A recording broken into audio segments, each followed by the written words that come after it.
Hi friends, ఇది మీ spoken English class. నా పేరు ఈఎన్ విజయరాఘవ. ఇది 121 video, 121st video.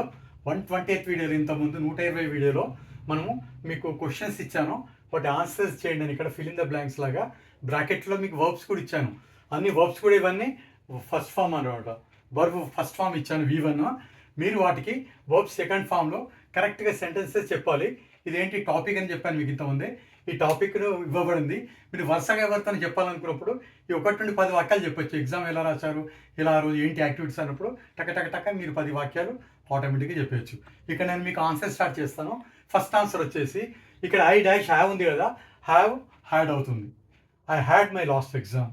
I had my last exam e-commerce on 24/11/2025. That is the first answer. Second one, I prepared. Okay, I prepared very well for the examination. Prepared రావాలి. మూడోది వచ్చేసి I Wake ఉంది కదా, wake అనేది past tense వచ్చేసి I woke up early morning at 5:04 AM that day. ఆ రోజు నేను ఎర్లీ మార్నింగ్ 5:04 లేచాను ఉదయము. వోకప్ అది past tense, verb second form. Wake up అవుతుంది. నెక్స్ట్ ఐ డాష్ బ్రాకెట్లో బి పెట్టాను. In the examination hall at 9:45 AM. ఇక్కడ నేను ఎగ్జామినేషన్ హాల్లో ఉన్నాను, ఆ రోజు జరిపోయింది. అందుకని ఇక్కడ బి అన్నప్పుడు యామ్ ఈజర్ కానీ వాజర్ కానీ వాడాలి. కానీ ఇక్కడ ఐతో వాడుతున్నాం కాబట్టి అప్పుడు ఏం వాడాలి మనం? I was in the examination hall at 9:45. Next ఐదోది వచ్చేసి I dash give question paper. Okay, నేను క్వశ్చన్ పేపర్ లేదు, నాకు ఇవ్వబడింది క్వశ్చన్ పేపర్. అలాంటప్పుడు మనం I was given question paper at 9:50 అది ప్యాసివ్ వాయిస్లో యూజ్ చేయాలి.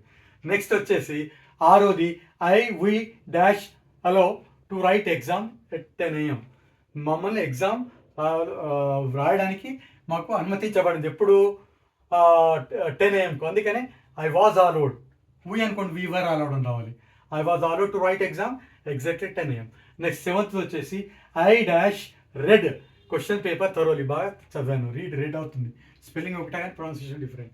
నెక్స్ట్ ఎయిత్ వన్ వచ్చేసి I dash delighted to answer the questions because I got the questions I read the previous point. నేను చాలా సంతోషపడ్డాను. దేనివల్ల సంతోషపడ్డానంటే నేను చదివిన క్వశ్చన్సే ఇంతకుముందు నిన్న నైట్ ప్రీవియస్ నైట్ చదివినటువంటి క్వశ్చన్సే ఎగ్జామ్లో వచ్చాయి కాబట్టి నేను చాలా సంతోషపడ్డాను. Next ninth one I recheck ఉంది కదా, I rechecked my answer sheet at 12:30 PM.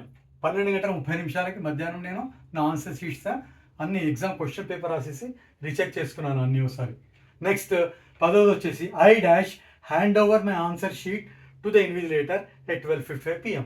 ఆ హ్యాండ్ ఓవర్ ఉంది కదా, ఇచ్చేసాను. జరిగిపోయిన వాటి యాక్టివిటీస్ గురించి చెప్తున్నాను కాబట్టి I handed over my answer sheet to the invigilator at 12:55 PM. ఇలా 10 క్వశ్చన్స్, 10 ఆన్సర్స్ మీతో అవుతాయి.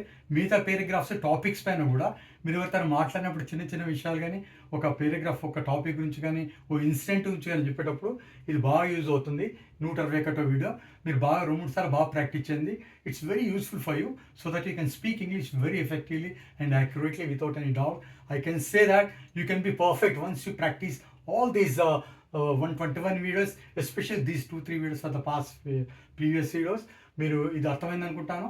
మీరు టాపిక్ గురించి మీరు బాగా చదవండి. వేరే టాపిక్స్ కూడా మీతో కూడా రాయొచ్చు దీని ద్వారానే ఇలాగనే. ఓకే, నేను మీకైనా డౌట్స్ ఉంటే కామెంట్ బాక్స్లో తెలియజేయండి. Okay, I wish all the best. Have a nice day. Thank you my dear friends and students.